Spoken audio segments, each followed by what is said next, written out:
again. Good evening. Good evening. Hello, everyone. On behalf of Houston Ballet, welcome to Dance Talks. I'm Angie Lane, the Chief Development Officer here at Houston Ballet, and we're so pleased that you're joining us this evening. First, I'd like to just do a couple housekeeping things. A reminder to silence your phones and smartwatches. If you need to exit the theater at any time, please remember there are exits on both sides, and so you can quietly sneak out the side doors. Tonight we'll be discussing how music and movement come together in our upcoming program of Sparrow, which runs from June 12th to the 22nd. Driving our discussion tonight is a cherished member of the Houston Ballet family, Mimi Hassenbauer.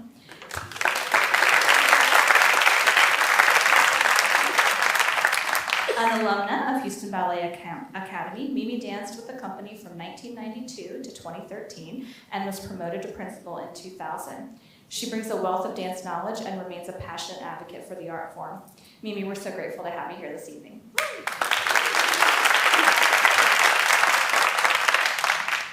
Although he needs no introduction, we're honored to have Ben Stevenson, OBE, on our panel tonight.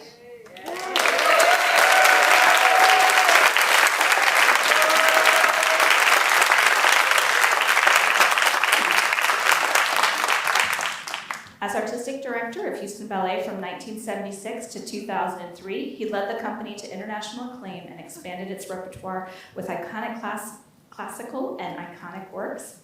As a celebrated choreographer and teacher, Ben continues to influence the world of dance as the Artistic Director Laureate of Texas Ballet Theater and as Artistic Director Emeritus of Houston Ballet. Thank you again, Ben, for being here this evening.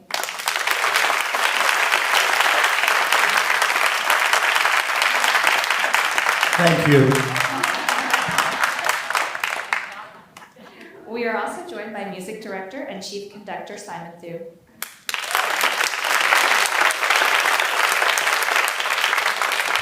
Simon completes his first year as Music Director this season after joining Houston Ballet in 2022 as Associate Conductor. Before calling Houston home, Simon spent most of his career working with the Australian Ballet and guest conducting at other companies. Thank you, Simon.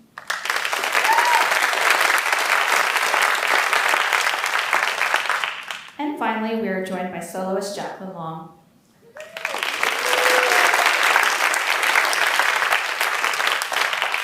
Originally from Virginia, Jacqueline began her ballet training in her home state before joining Houston Ballet II in 2010. She joined the professional company in 2012 and as a corps de ballet dancer and was promoted to soloist in 2016. Thank you, Jacqueline.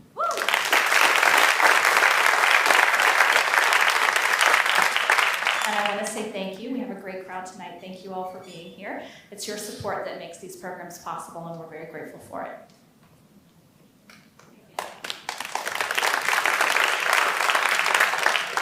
Hi, everyone. I'm Mimi Hassenbauer, and I'm so privileged to be here this evening with this illustrious panel. My boss, my former boss, is next to me, so he's in the hot seat tonight. I just want to, one of the wonderful things about this program, Sparrow, is the last one of the season. So I'm glad to have you here with you for this dance talk, our last one of the season, in which we're going to talk more about the music. So, and what you'll be hearing in the repertoire this, for the mixed bill, we'll have works that are recorded music. And we'll talk about music that has soprano and orchestra, and music orchestra alone. And all those things are put together, combined together, how we're going to combine music and movement. And we have three wonderful people here next to me that can give great insight into how that happens. We have a dancer, a conductor, and a choreographer. So a very wide range of people and a wide range of music.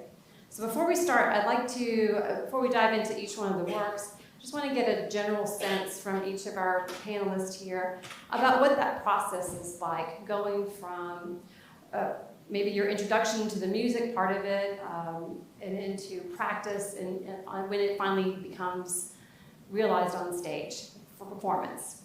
So I'm going to start with Simon. What is your process? And where do you enter into the music? And as you're not only a conductor, but you're a music director here. So I'll start my process of learning a work starts with the score itself. So I'll start and learn the piece musically. If it's an existing work, I will, if there's audio visual material, I will watch it at that point just to get a general idea. But then once I've learned the thing musically, I'll then go back to that video and hopefully, in a perfect world, a piano score that has choreography written in it. Learn the choreography and then come into the studio. Because if you don't know the musical work first, then trying to learn the choreography on top of that, but before that it's putting the cart before the horse. And what is the process for your orchestra? How do they enter? Where do they start with this process? The orchestra comes into things very late. We will have anywhere between 2 and 4 orchestral rehearsals before a dress rehearsal. That's dependent on the difficulty of the program, the pieces that are on the program. And they have the sheet music available to them 6 or 8 weeks beforehand. They'll practice on their own, and then we come together as an orchestra, then together with the dancers, and off we go. That's pretty impressive that they can do that. Can you tell us a little bit about how it is to conduct for ballet as opposed to maybe a symphony or an opera? In the ballet, more than anything, we as conductors are the conduit between the stage and the orchestra. If you think that in an orchestra musician sitting in a pit playing for an opera, they can still hear the singers on stage. So they can sort of play along with what's happening and stuff. They can't see the dancers. And if they could, in a perfect world, dancers they're making a lot of noise either. So, and even if they could, would they really know what they're looking for or looking at? So they have to trust in us that we know what we're seeing and guiding them in the right way. Then symphony conducting is more about just you and the orchestra presenting, a work. So I guess the simplest thing is that as ballet conductors, we're using our eyes in the same way that you use your ears for opera or dealing with a concerto soloist in a symphony setting. That's great. Thank you. I'm going to switch over to Jacqueline now. Jacqueline, what's it like? It's so different in the studio as opposed to stage, but in the studio, when we start practicing, we're mainly with piano. And what do you think that, how do you feel, how do you enter into that, going into from rehearsal process to stage? Is that challenging or is it easy? Do we hear different things? Definitely. I think once you have that shift for that first dress rehearsal and you hear the live orchestra, there's a sense of inspiration amongst the dancers. I know for Raymondo, which many of you have already seen, it was suddenly, we've been listening to this music for all these rehearsals, and when you hear it live for the first time with that orchestra, it just gives you that extra sparkle to turn up the piece just that much more. And so I definitely think that live orchestra factor is inspiring, but as well, having that piano live in rehearsals is such a luxury for us and really helps us learn what we need tempo-wise for pieces, and different dancers may have different ways, different tempis for certain solos and things. So I think that's one of the really interesting things to kind of work for as we get into the stage. So you want to have a good relationship with that guy right there. Yeah. He can make or break you, right? Yeah. Great. What's your process like going into, when you enter the music? I think dancers are a little bit later than maybe a choreographer and a conductor when they come to a piece. Yes. So what's your process like? Do you Totally. YouTube lots of music when you first hear? As I've done a little bit of choreography at this point, I think I definitely don't listen to music very much as a dancer in comparison. I think as a choreographer over and over, but as a dancer you kind of step into that room and you're probably familiar with it if it's a piece you've done before or something that's very well known, but oftentimes you kind of go in there and your ballet master will give you the counts and kind of the way that you learn the choreography and the interpretation, and then after you've kind of got everything under your belt choreography-wise, that's when your magic starts to happen and you can start to play with the music and your dancing, and experience it more individually. Lovely, thank you. Now, Ben. No, I'm not going to do anything like that.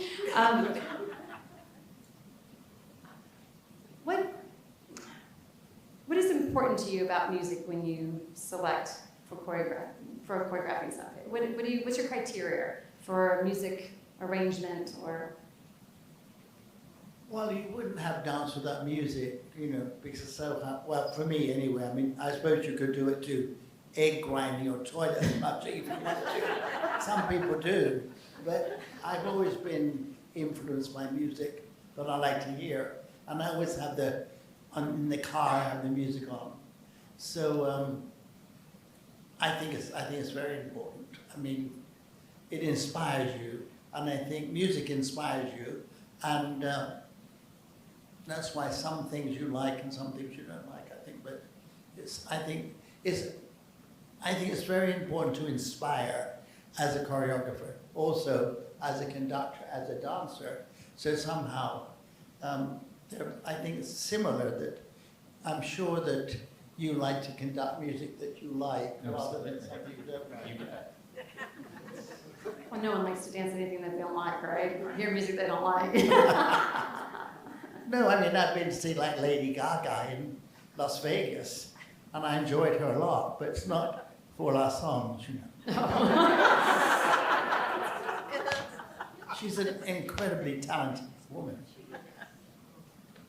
You know, I was in Los Angeles with Jane Seymour. Jane Seymour's an actress who was a student of mine, and they had a big sign up, and it had Lady Gaga, and she was in a dress made of meat.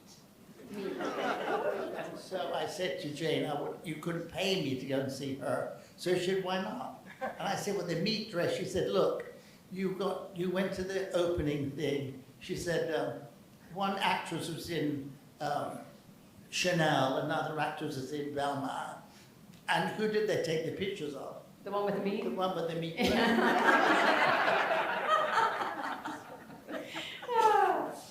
On that note, let's pivot to our ballets now in the repertoire, and let's talk first about Sparrow. This is Stanton's work of 2022.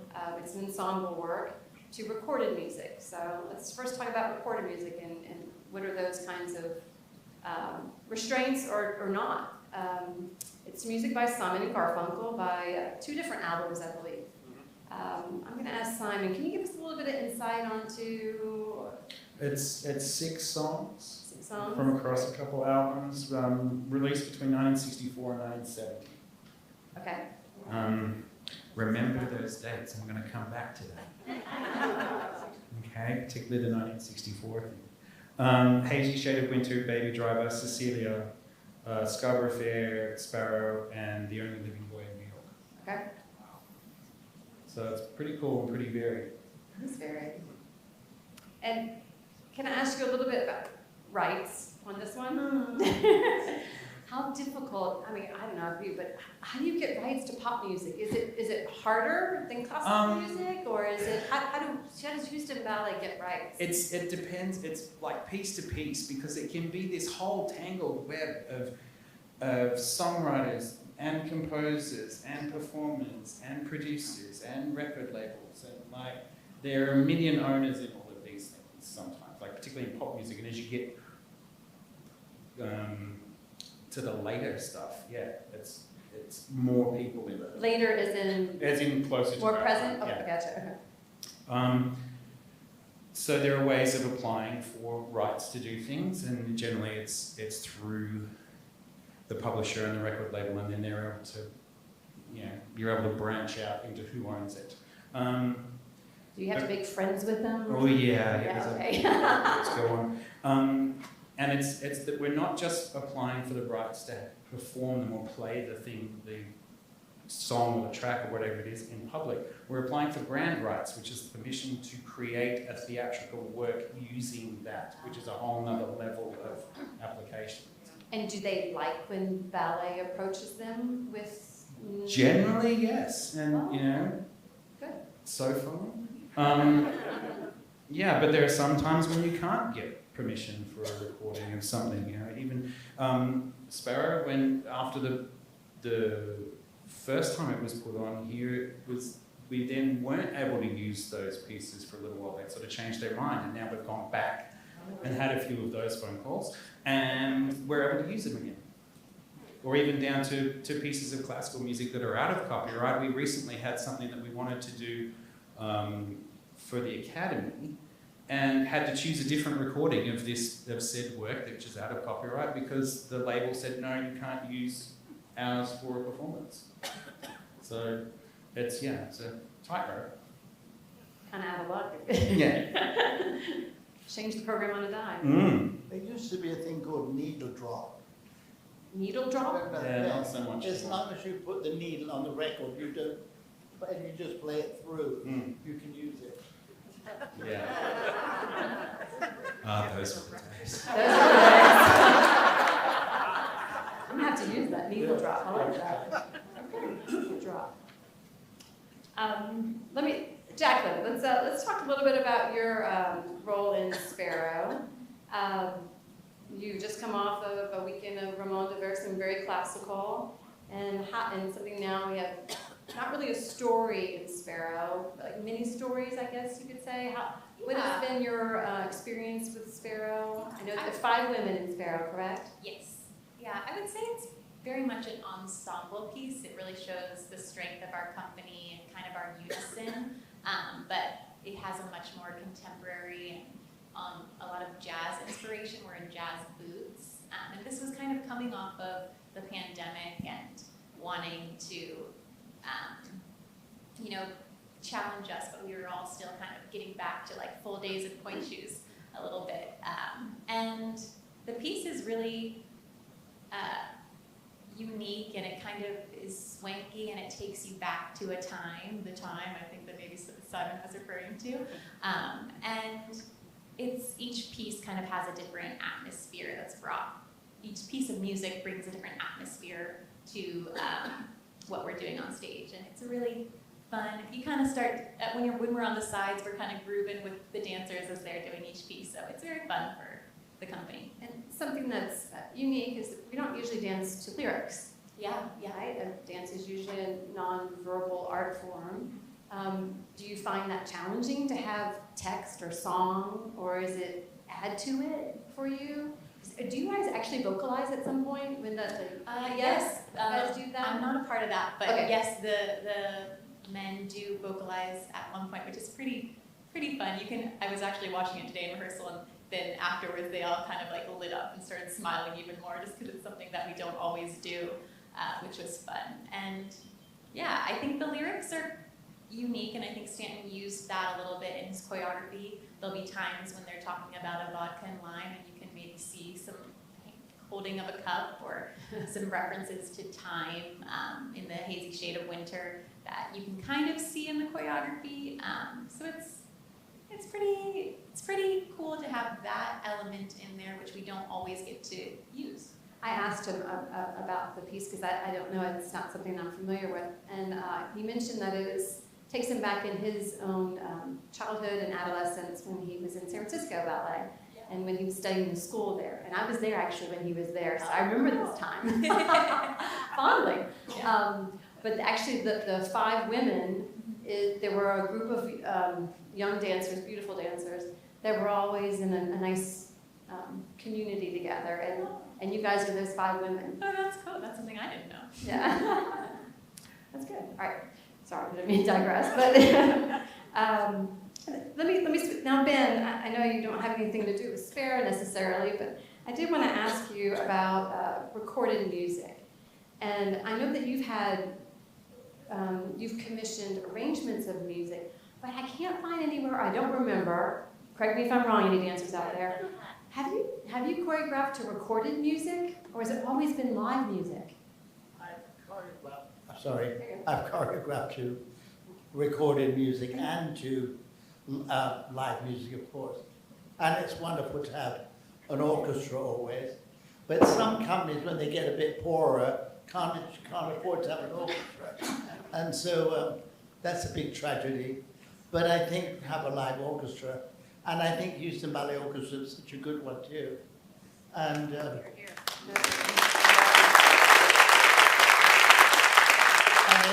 it started because the symphony did not want to play for the ballet.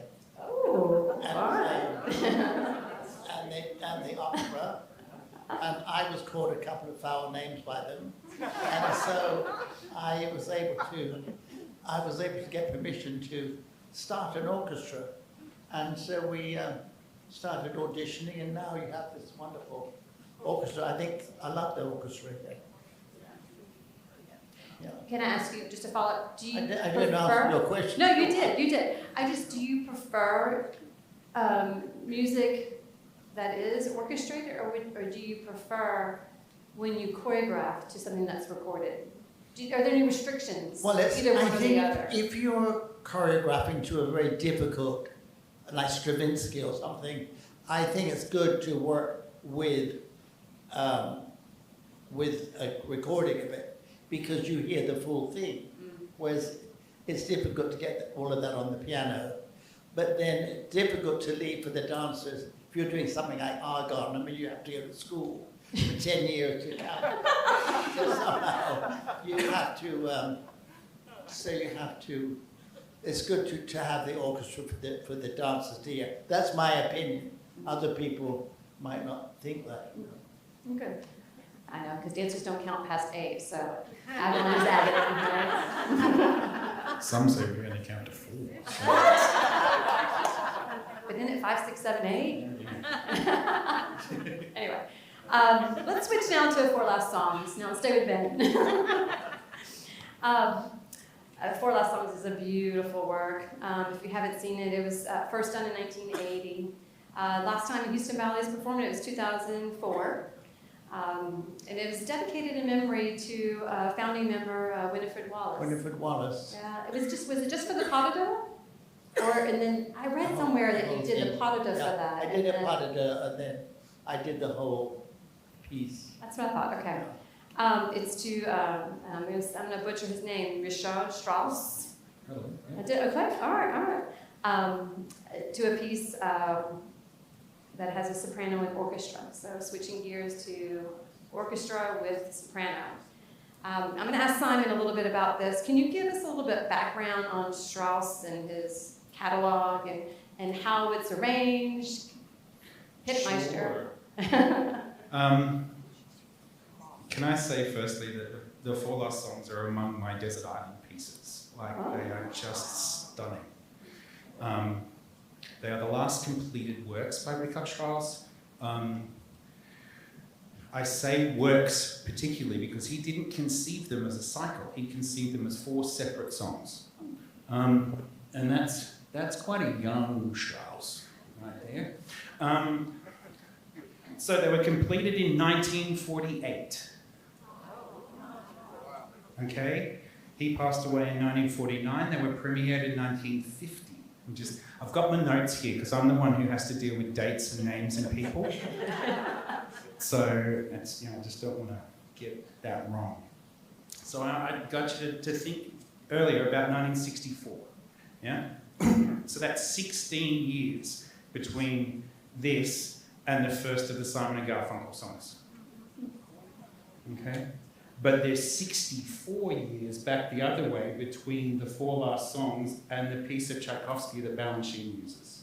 So we're starting young and Yeah. older. Huh? Yeah. Strauss made it clear who he wanted to sing in the premiere, even though he didn't see the premiere. He died the year before. It was the famous soprano Kirsten Flagstad. And there's a whole story around that premiere that you should Google sometime. Essentially about a record collector who funded the thing.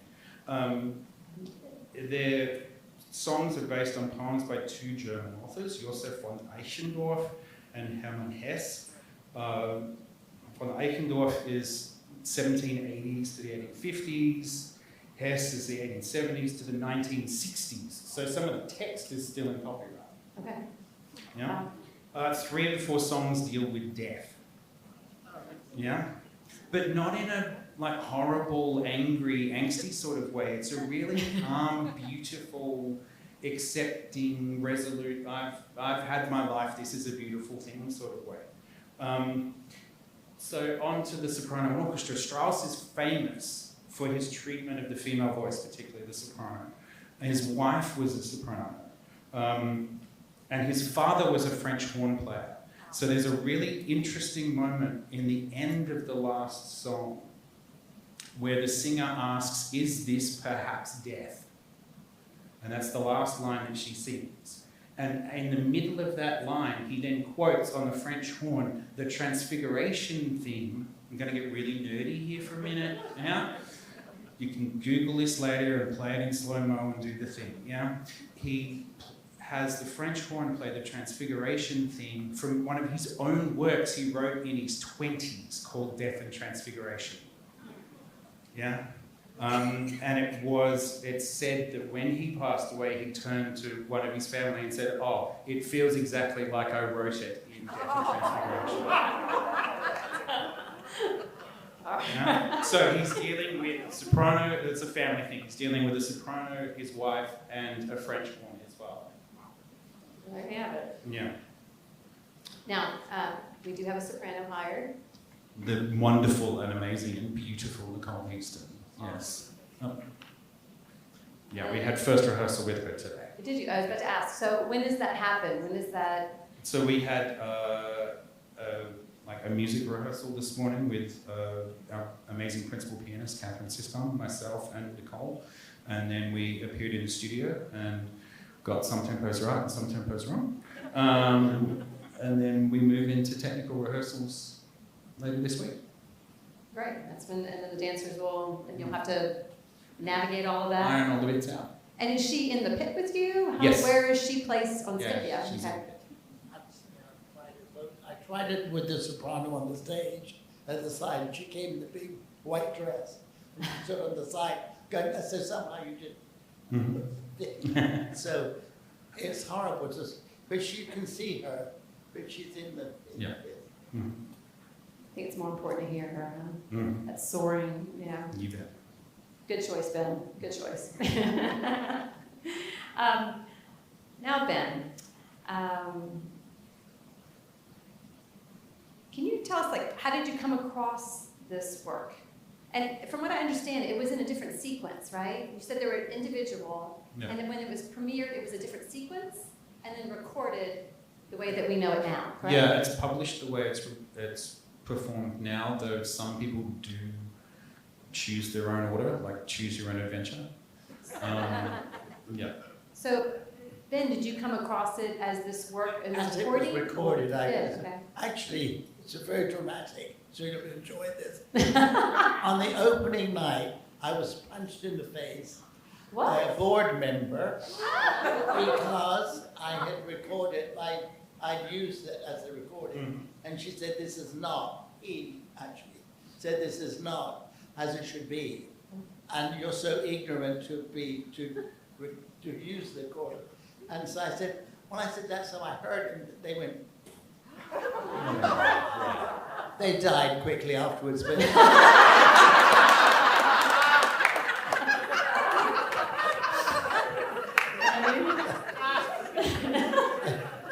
I'm glad I got a laugh. I should be a sit-down comic or something. I mean, there is not a whole lot of humor in this work, though, so I'm surprised. We can find it somewhere. All right. Now, there are lyrics to Four Last Songs. In your process of choreographing this piece, did you take a literal approach to the text, or did you do a figurative? I didn't really intend to do the whole thing. So I did a pas de deux first. Winifred Wallace, I don't know if some of you knew her, but she was a wonderful woman. And she really started Houston Ballet. And Houston Ballet was really in a very unusual way, because usually it started with an artistic person, like Balanchine or someone gets around them. But here it started with a group of ladies who wanted a ballet company. So Winifred Wallace was one of those people who I was glad that I met when I came here. And so I started with a little pas de deux, and then eventually did the whole piece. But it's gorgeous. I mean, the wonderful thing, I was very clever, because if you don't like the choreography, you close your eyes and you listen to this wonderful music. It's gorgeous music. So no one's snoring next to you? Is that? No, it's, and I must say that I've so enjoyed working with the company. They've really, because it's not a piece that is technical, it doesn't take huge technique, but it takes a lot of feeling to do it. And they've been wonderful, and I've really, really enjoyed it. I'm so happy to come back and work with the company, and they're so amazing. I was just going to ask you about coaching. Has it changed for you, the ballet, since when you first did it, and how you want to coach the dancers now? Yeah. Do you find I've ways? changed. Yeah. You've changed. Yeah. So coaching changes. I think, you know, when you first do something, you say, you're saying something, but somehow, as you see it again, you see more in it. So somehow you try and bring out more of the expression or more of the feeling in it. And the acting is so important. You know, if I don't know whether I can demonstrate this, but if I'm sitting here like this, you think, I wonder what he's thinking. If I'm sitting here like this, We know what he's thinking. so if a dancer has thoughts, they're thinking about something, I think it carries into the audience. But this group really have understood me very well. They put up with me, and I love them. I think they're great. You're lucky to have such a great company.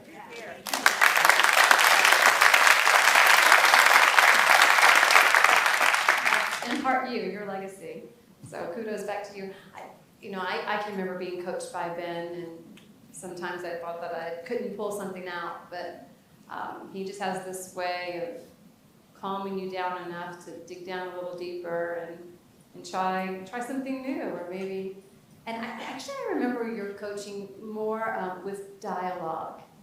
Yeah. And not dialogue that comes from the music, but the dialogue that you have inside your body. And like Yeah. you were saying, you have to have that in your head. And so I think that's so Yes. critical. If you're doing a pas de deux with someone and you look at the girl and you're saying, I want you to look at her and I want you to say, I love you. And they go, you say, tell her. They go, I love you. And I say, no, tell her you mean it. I love you. And in the end, when they go, I love you, then when they dance it, it's that powerful. I just saw the difference Yeah. in your body, yeah. Yeah. Yeah, you were so great at demonstrating that too. So I'm sure the dancers really have appreciated you being here for your works as well, because you were here for beauty as well. It's like a double dose. I love it. That's great. I'm gonna carry on because the last work of the evening is Theme and Variations. It is a work by George Balanchine. It was first premiered in 1947 with the American Ballet Theatre, and Houston had its premiere in 1985, which I believe was when you were here as tenure as artistic director. So you brought theme. Actually, it was originally done for Alicia Alonso. Alicia Alonso was, and you just gave it. You saw them do it? Yeah. Yes. So he saw the original cast with American Ballet Theatre. I'll be your conduit. And he's talking through his like There's Edgar Bergen. one good thing about being old. Oh, we've got our walkers as well. That's a prop. All right, so moving on. Theme and Variations. Balanchine says it was intended, as Balanchine wrote, to evoke the great period in classical dancing when Russian ballet flourished with the aid of Tchaikovsky's music. So this is our orchestra-only piece of the evening, and it is the oldest work of music and the oldest work in the mixed bill of the evening. Simon, can you please give us a little history on Tchaikovsky and tell us which themes? I know. Bring out those dates. There's an exam as you walk out. Okay? That's how you get the ladder. So I hope you've been taking notes. Composed in 1884. Oh, okay. Yeah, it's an old one. one.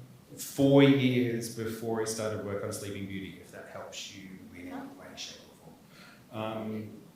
He wrote all 4 of his orchestral suites in the years in between the 4th and 5th symphony.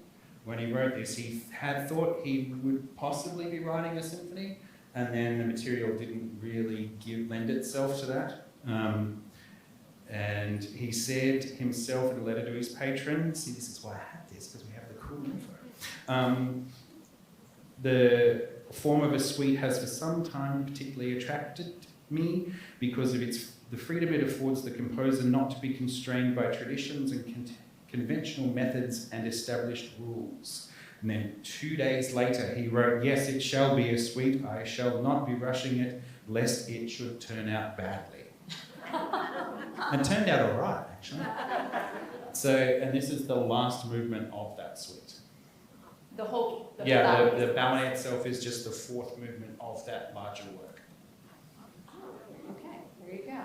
And let me ask you a little bit, because it is in the Balanchine Foundation.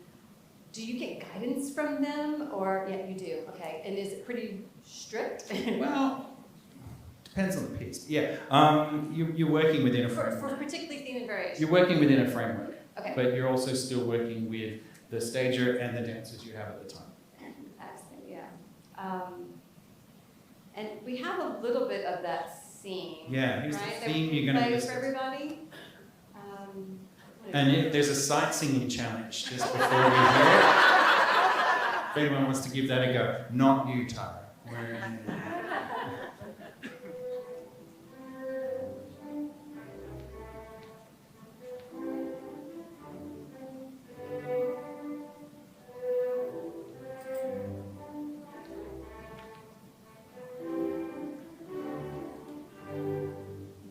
Kind of cute, isn't it?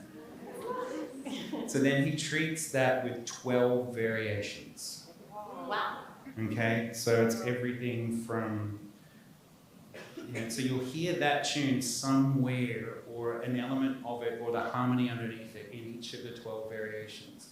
And it's everything from the full orchestra going at it down to solo violin or a solo flute or a duet or 7 wind instruments or something. Oh, that's beautiful. And I noticed in the choreography, maybe Jacqueline can speak to this a little bit more. And this is her debut and in the lead role for Theme and Variations. I'm really excited for you. It is a tour de force. It's getting shot out of a cannon pretty much from the get-go, especially that first whiz-bang solo, right? How's it going so far? Tell us a little bit about the process. And Yeah, it's going well. It feels a little full circle for me.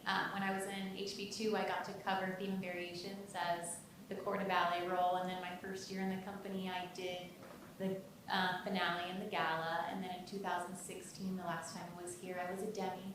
And now I get to do the lead, which is pretty exciting.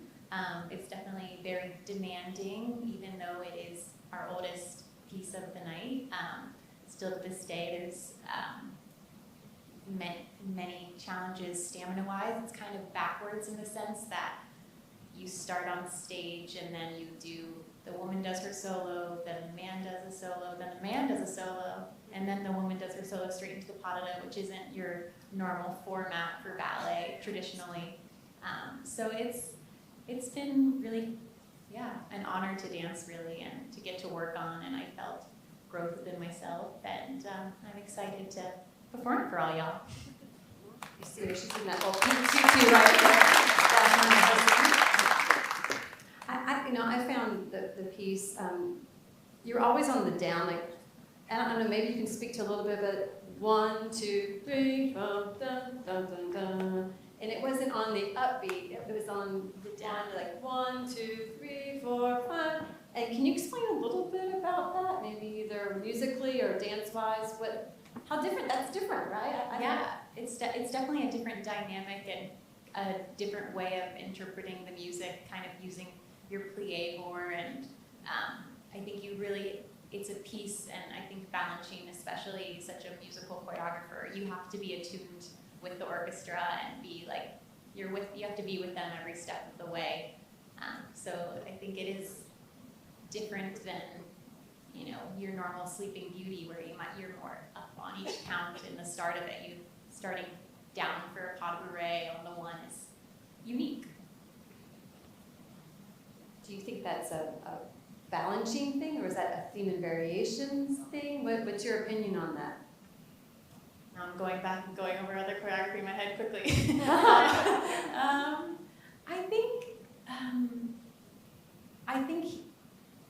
I think he liked to play with the music. He was very musically educated, and so I think he liked to do things differently in each piece. So I think other choreographers too had done that, but I think he definitely wanted to be different and used that.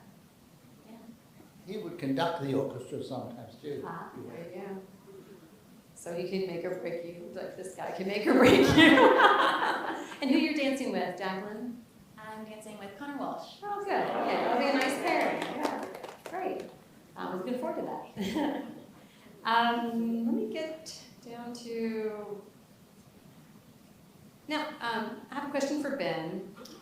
Theme is probably a perfect example of Balanchine's talent, like seeing the music and hearing the dance. Since the ballet was required during your time period, why did you think, what was the reason? Was it important for the dancers here, or was it for the audience? Why would you want to bring a ballet like Theme to Houston Ballet? Well, because I think Balanchine was the father of American ballet, really. Okay. So somehow he was such an important choreographer that it was very important for I thought the company to have one of his works. And I think this one particularly is such a dancey ballet that it's, I think it's nice for the dancers and also for the audience and for the orchestra. So. Is it challenging for the orchestra? Yes. It is, just as challenging for the dancers. That's good to know. Hey, see? You have something in common with the orchestra. You can feel each other, even though you can't see each other. We're in it together. You're in it together. I'm just going to switch it. I have a few more extra questions I want to ask you guys, and then we can get to some questions if you guys would like to ask our panel some burning question. I'm going to ask Jacqueline. Okay, so we do some plotless kind of ballets, right? You mentioned a little bit about this, but how you play with music or you play with character. How do you do that? What's that look like? Yeah, so I think the way that a dancer plays with the music is you're given your choreography and so that's kind of your frame to work within. And I think with that, sometimes the music will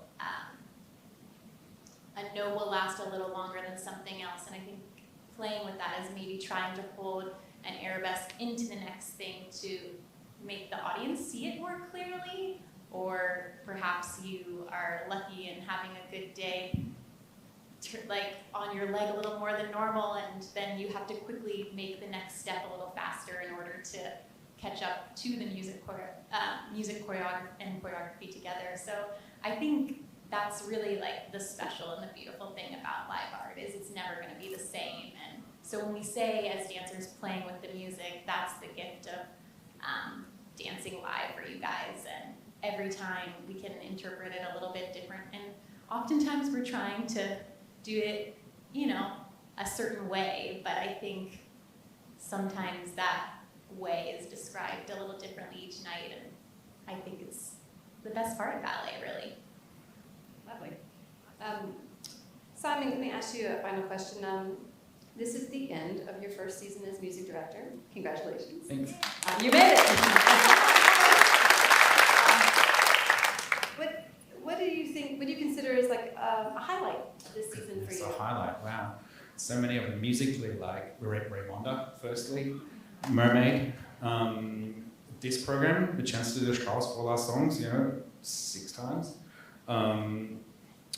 Goodness, then personally, I'm working with great colleagues here, the rest of the music You staff. don't have just one. Yeah, there's just too many.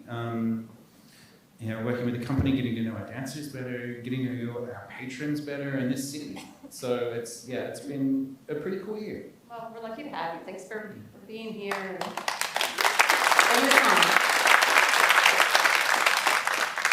Now, Ben, you have paved the way for this company to grow the way it is today. And having been there for almost the beginning, not that you're that old,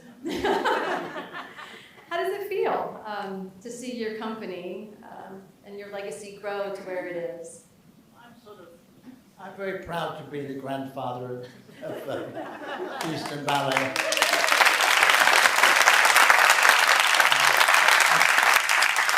I spent 27 years here, and they were a wonderful time of my life with the dancers and everyone. So I can't say no. And coming back, I've been so thrilled to be invited back.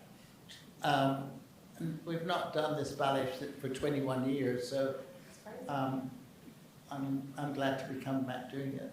And I've just done Sleeping Beauty too, so it was nice doing that again. I have to share with you that I grew up in New Orleans, and your 4 Last Songs was on the rep for Cincinnati New Orleans Ballet, which was a joint company back then.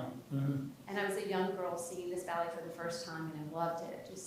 It spoke to me, and I didn't know it was yours until I came here to dance for you, and I saw the dramatic drape change with each mood, each song, and I realized it was yours, and I knew I was exactly where I needed to be.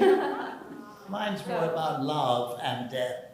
At the end, everyone dies off. But I asked Suzanne Longley about that. She's a former dancer for Houston Ballet. She was in town recently, and I started, can you tell me a little bit about 4 Last Songs and what it meant for you? And she's like, it was just great. All of my friends were dying, and we liked it. Like, we liked dying. It was fantastic. Well, that's all my questions that I have for each of you, but I'm sure there may be some burning questions out there. Anyone?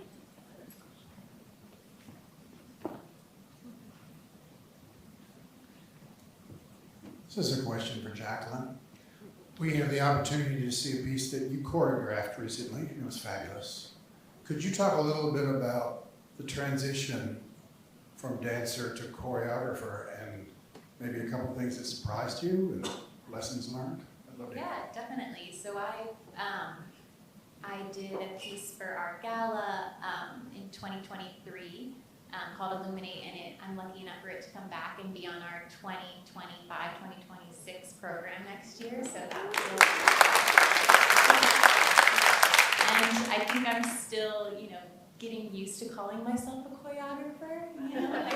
It still feels a little new and scary, but definitely I found a passion for it, and I think I've been lucky enough to talk to both of my directors about choreographing while dancing, and I feel very supported by that.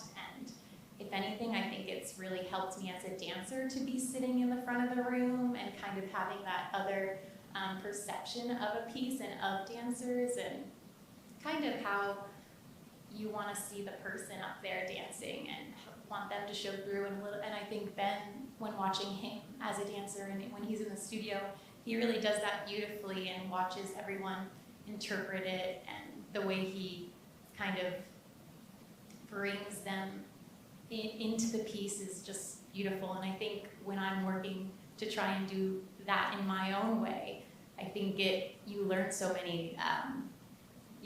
much about the kind of dancer that you are and kind of what you want to be. And so I've really enjoyed doing both and learning from that, and yeah, hopefully more.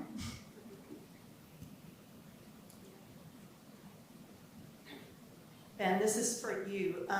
How widely performed has 4 Last Songs been done? Like, what other companies have performed it? It's not been done. Other ballets have run like Cinderella and Dracula and all those things been done. But 4 Last Songs, and I think it's got a lot to do with people not wanting to get a soprano or whatever it is. But I did it for the San Francisco Ballet. And I did it for the English National Ballet in England, which they've done it before. And so I've done it in a few places. And Fort Worth, we've done it there, in Dallas, and I'm trying to think of other places. A couple of other places I've done it too.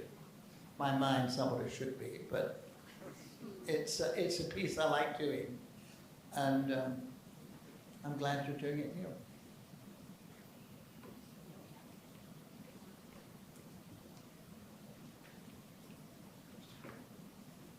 Simon, I have a question for you. So Ramonda, the third act, when you were hanging on her solo, the whole audience is watching her, the whole orchestra is watching you. The incredible sensitivity that you present as she's hanging there in air to move to the next note. Does the orchestra ever get to see the ballet? Some members of the orchestra come to our technical rehearsals, so that's the piano and stage rehearsals that happen before they join in the dress rehearsals. But yeah, they don't get a chance to see it live very often because they're down there playing. No, I'm just sitting, I'm thinking as an instrumentalist sitting in this dark pit, watching you until you direct the next movement. And And it's total trust between all of us then to make that happen. it's amazing. It's amazing.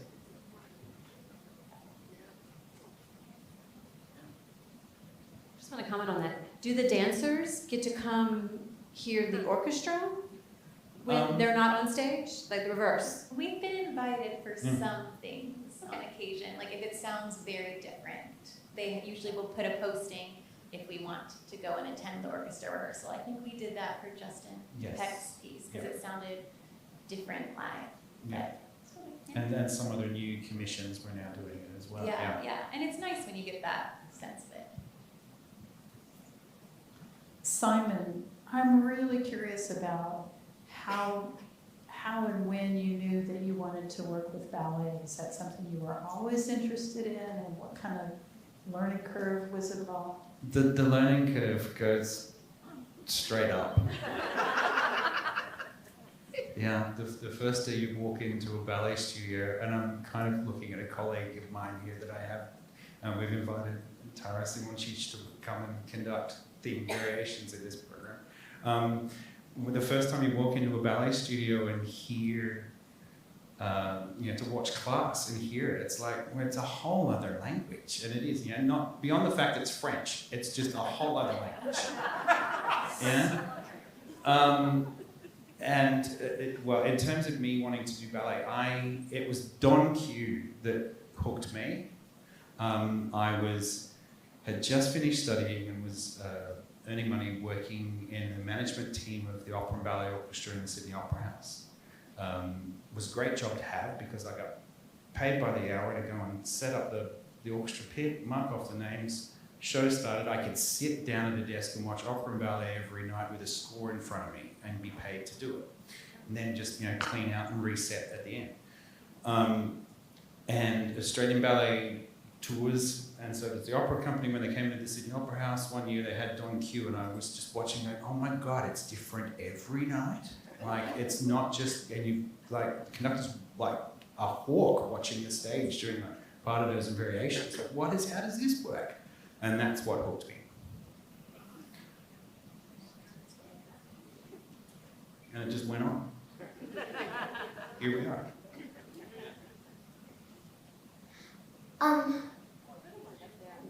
Who made the costumes?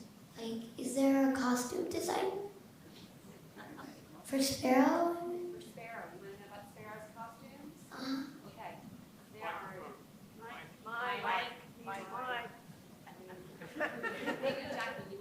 are Jacqueline, can you speak to the costumes? Do we have a picture of it for our young audience member? I just tried to look. I think our wardrobe department did the costumes for Sparrow, and it really does take you back in time. We're in corduroy and turtlenecks, and but we are all in varying colors, and that was all the fittings and everything. And that was all made up just a floor above you in our costume department. So. And those corduroys, are they four-way stretch corduroy? How do you, I mean, I'm just asking, because I don't know what happens when You know, do a big jump. I'm not gonna lie, there have been some dancers who have split their pants. But we worked all that out after the first rehearsal and costume. I do believe Stanton said that's how his mother used to dress him as a kid, and that's what inspired him. I think I've seen those photos, yes.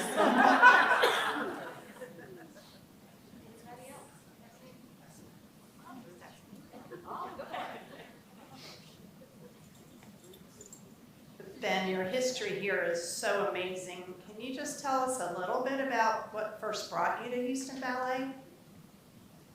What first brought me to ballet? No, to Houston Ballet. To Houston Ballet? A job. No, I was in, I had not a very good job before I came here. I won't name the company. Yes, I will name the company. Actually. It was Chicago Ballet. It was the Ruth Page company. And so I was there. I started with the Harkness Ballet in New York. You know, I came for a 2-week vacation and was offered a job with the Harkness Ballet. It's amazing. And so I went from the Harkness Ballet to the National Ballet in Washington with Freddie Franklin to Chicago Ballet to here. And it was when I was in Chicago Ballet that some of the board members, Louisa Zarfram and Preston Fraser, they came to see a performance that we were doing in Chicago. And they came and asked if I would be interested in coming here. They were looking for a director. So I came down and taught a class and everything, and here I am, still here, 2 years later. But it was a terrific time, terrific company. And at that time, we had one little studio on West Grey, upstairs, above a men's clothing store. It was a tiny studio. And there was ladies and gents toilets where the people changed. So there was nothing. So I was teaching there, and Louisa came, she said, "Do you think we need other studios?" I said, "Well, it would be nice." So she immediately went out. The board got together. We got Colquitt first, and then we went from Colquitt to West Grey, and then here you are in Buckingham Palace, Houston.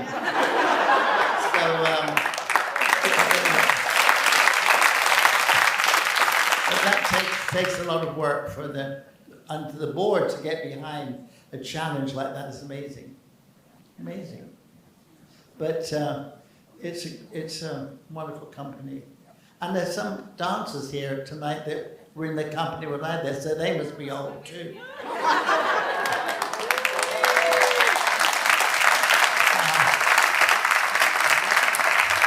Some very special people in my life.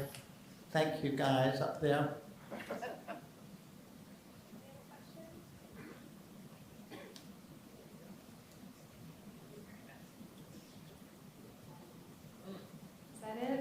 Oh, great. Well, we're going to close out. Thank you so much for being here. And you have last words? No. Okay, I thought you were holding the mic. You need to say something, Bernie. Anybody else? Anything else you want to share? Actually, is there something last thing that you can think of? Like, oh, we got to tell them. Oh yeah. We got to tell them this. I just